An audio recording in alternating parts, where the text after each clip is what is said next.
शिवाय। शिव जी सदा सहाय। ओम नमः शिवाय।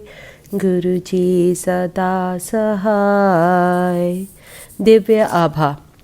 आर्थिक चिंताओं से मुक्त। हम गुरु जी के पास 4 जनवरी 2003 को आए।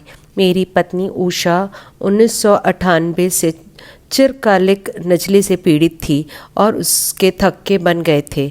उसे कई अन्य स्वास्थ्य संबंधी समस्याएं भी थीं। उसमें से एक तो तुरंत समाप्त हो गई। उसकी खाने की नली में नासूर था जो गुरुजी के लंगर में मिर्च की चटनी खाकर लुप्त हो गई। गुरुजी ने यह भी कहा कि उन्होंने उसे एक बार में ही रोग मुक्त कर दिया था। मेरी पत्नी के गर्भाशय में गुलमा भी था, पर हमें इसका ज्ञान नहीं था। एक दिन गुरुजी ने उसे बुलाया और कहा कि उसका स्वास्थ्य ठीक नहीं है और उसे घर पर विश्राम करने की आवश्यकता है। गुरुजी ने उसे शल्य क्रिया के लिए भी भेजा। आज वह बिल्कुल स्वस्थ है और उसके नजले की समस्या भी समाप्त हो गई है। उसी समय के आसपास हमें आर्थिक समस्याएं भी आ रही थीं।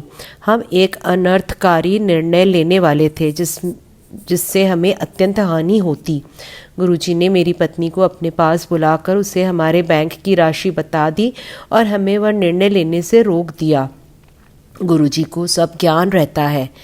इसमें जो बातें हम घर में करते हैं उसका भी उन्हें पता रहता है। वह अनेक बार सिद्ध कर चुके हैं कि वह अंतर्यामी है।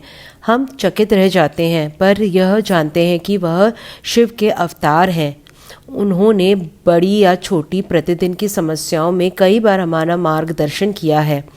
एक बार मेरी बेटी भावना को मियादी ज्वर हो गया था और वह 1 सप्ताह तक उच्च ज्वर तापमान रहने पर भी चिकित्सक उसे ठीक नहीं कर पा रहे थे। गुरुजी ने उसे पपीते और गन्ने का रस पीने को कहा, जो चिकित्सक मना करते हैं, पर उन्हें पीकर वह बिल्कुल ठीक हो गई।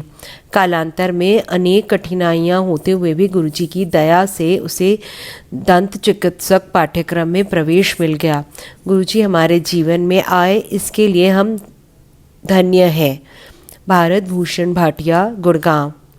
ओम नमः शिवाय। शिव जी सदा सहाय। ओम नमः शिवाय। गुरु जी सदा सहाय। शुक्राना गुरु जी।